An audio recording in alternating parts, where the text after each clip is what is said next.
Watching Newsx and I'm Megha Sharma. Joining me on the telecast is Ambassador KP Fabian. He's the former diplomat. Thank you very much for joining us, sir. First things first, what do you understand the key takeaway from the joint statement? Beg your pardon, not the joint statement, but the Minister of External Affairs coming out and making a statement. Prime Minister Narendra Modi also making that statement saying that, all lines of communication are open between China and India, and of course Chinese side also reciprocating with the kind of approach, with the kind of communication that it has put out on the global media. How do you understand?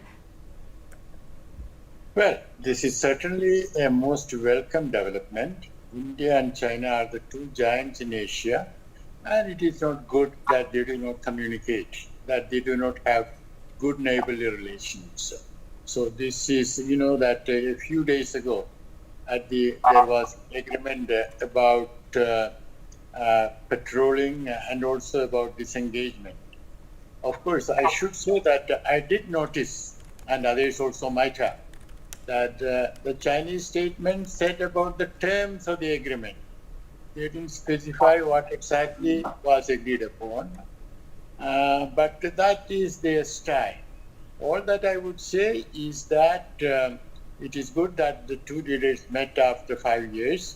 Now, most commentators go back to, 2020, Galwan and all that. I would suggest that we might go back a few years more. You remember the Doklam incident? Right, yes. And that too was before a BRICS meeting, which in that case, President Xi Jinping was chairing it. And if I remember right, on the 28th of August, the agreement was announced, and the 5th of September, the two leaders met. That is, Prime Minister Modi went to China for that meeting. Now, just a point that there is reason to believe that the Chinese side did not fully respect the Doklam agreement. So all that I would say is that, as President Reagan said a long time ago, trust, but do not stop verifying. Right, absolutely. Mr. Fabian, we have taken a look at what has happened in the past with China. Every single time there is some sort of an agreement that happens between both the countries. Somehow China springs a surprise and it decides to follow its own policy, breaking all sorts of tie-ups or agreements or guidelines that had to be followed into the bin. How should we trust China and understand that this time things would be different? Well, whether this time it will be different or not, we'll have to wait and see. But let me also add a point. Were I a Chinese diplomat, I would have kept the border issue with India, pending. I would not have agreed to a final settlement, because it will be in my interest to keep the pot boiling from time to time. You see, that would have been my interest were I a Chinese diplomat. So I think we can have stretches of agreement, but we should not rule out further stretches of disagreement.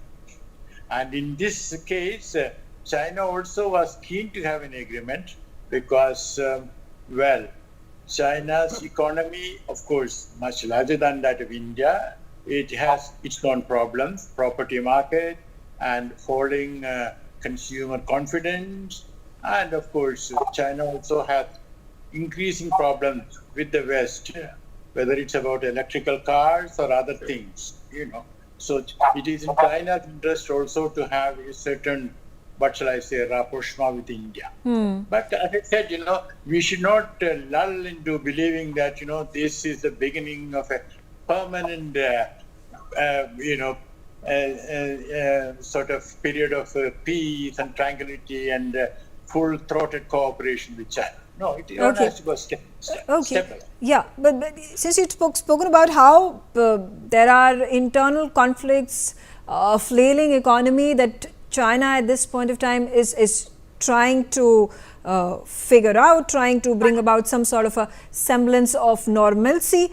On the other hand, it has, waged wars on several fronts in the Indo-Pacific region. Now, whether it is Taiwan or Japan or the Philippines, and the aggressiveness it has shown in the South China Sea against the ASEAN nations. Do you think China at this point of time is also reflecting on whether it is capable to wage multiple wars on all these fronts, and therefore looking to have some sort of a agreement, some sort of amelioration of ties between both the countries, and therefore coming to this conclusion? Well, you mentioned about Quad, correct? Yeah. Yes. Now let us be realistic. China took aggressive action against the Philippines, as you mentioned. What did the Quad do? Quad could not do much about it. The United States also could not do much about it. So China has, in violation of UNCLOS, that is UN law on the Convention on the Law of the Seas, China has, encroached on what is due, maritime territory, which is within the rights of others. And that encroachment, I don't think it is going to be reversed, So, but on the other hand, Quad has made some progress about supply chain and other matters. But I don't think Quad will be able to, reverse Chinese aggressive actions. And as in the case of the Philippines, I don't think Quad or even America can do much about it. Okay, all right. Stay on with me, Ambassador. I also have with me on the telecast Professor Swaran Singh. Thank you very much for joining me. And first things first, how should